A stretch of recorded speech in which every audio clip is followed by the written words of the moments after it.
میٹھے میٹھے اسلامی بھائیوں، مدنی انعامات نے نہ جانے کتنے اسلامی بھائیوں اور اسلامی بہنوں کی زندگی میں مدنی انقلاب برپا کر دیا۔ اس کی ایک جھلک ملاحظہ کیجیے۔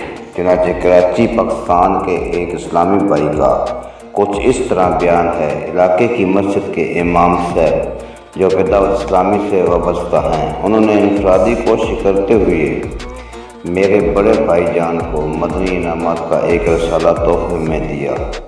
وہ گھر لے آئے اور پڑھا تو وہ حیران رہ گئے کہ اس مختصر سے رسالے میں ایک مسلمان کو اسلامی زندگی گزارنے کا اتنا زبردست فارمولہ دے دیا گیا ہے۔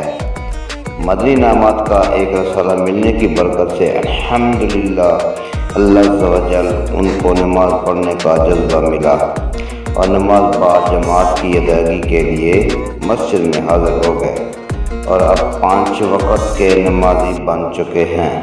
داڑھی مبارک بھی سجا لی اور مدنی انعامات کا رسالہ بھی پر کرتے ہیں۔ مدنی انعامات کے عوامل پہ ہر دم ہر گھڑی یا الہی خوب برسا رحمتوں کی دھوم جھڑی۔ صلو علی الحبیب صلی اللہ تعالی علی محمد صلی اللہ تعالی علیہ وآلہ وسلم۔ اسلامی بھائی، بیان کو اختتام کی طرف لاتے ہوئے سنت کی فضیلت اور چند سنتیں اور آداب بیان کرنے کی سعادت حاصل کرتا ہوں۔ تاجدار مدینہ صلی اللہ تعالی علیہ وآلہ وسلم کا فرمان جنت نشان ہے، جس نے میری سنت سے محبت کی اس نے مجھ سے محبت کی، اور جس نے مجھ سے محبت کی وہ جنت میں میرے ساتھ ہوگا۔ سبحان اللہ۔